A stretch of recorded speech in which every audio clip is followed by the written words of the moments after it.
Lo que sí estoy plenamente convencido que es lo que hay que hacer es cambiar.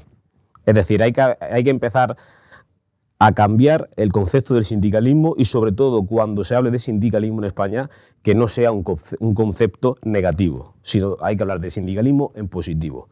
Sindicato tiene que ser una herramienta al servicio de los trabajadores, una herramienta de representación y de intermediación, al servicio de los trabajadores, no al servicio del propio sindicato. UGT y Comisión Obrera, tradicionalmente, lo que han hecho ha sido crear una estructura, una macroestructura propia de una gran empresa, propia de una multinacional. Desde el sindicato convocamos una huelga general para el 24 de noviembre, a pesar de que se nos señaló, se nos demonizó y se nos dijo que era una huelga ilegal y que no teníamos legitimación.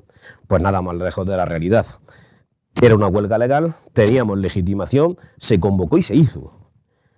Y el éxito en la manifestación, creemos que fue un éxito bastante satisfactorio, en el que nos acompañaron en la manifestación unas 15.000 personas. Es decir, hay herramientas que hay que utilizar y ponerlas al servicio de la gente, en nuestro caso al servicio de los trabajadores.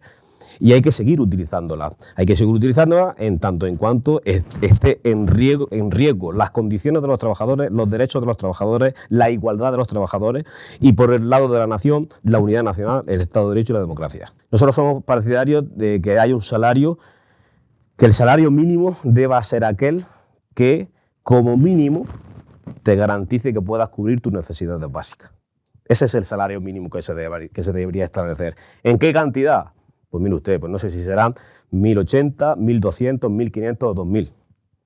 Lo que sí tengo claro es una cosa, que por cada 1% que sube el salario mínimo interprofesional, el que más gana no es el trabajador, es el Estado, que es el que más recauda. Entonces, habrá que subir el salario mínimo interprofesional acompañado de las bajadas de impuestos, de las bajadas del coste laboral y de la bajada de las cotizaciones sociales.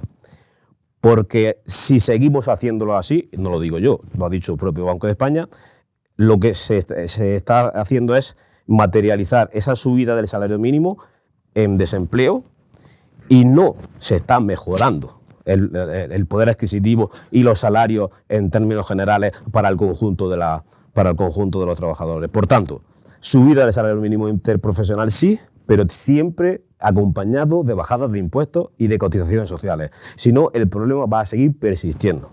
Nosotros tenemos que reindustrializar, tenemos que apostar por el que quiera montar una industria en España, ayudarle.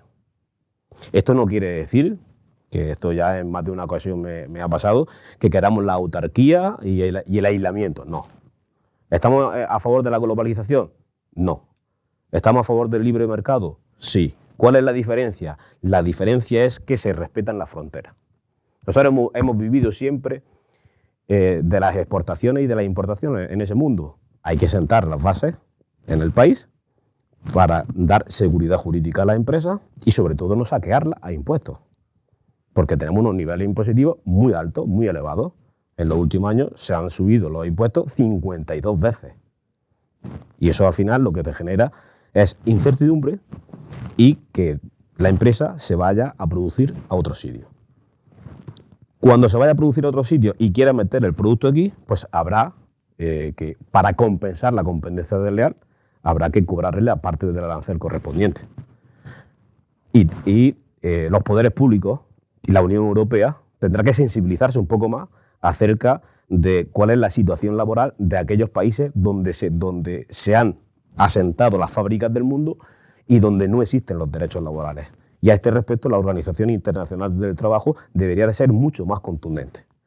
No se crea riqueza en aquellos sitios donde se produce con mano de obra semiesclava. No se crea riqueza. Al contrario, se utiliza como mano de obra barata. Y eso es algo sobre lo que hay que debatir mucho y, sobre todo, corregirlo.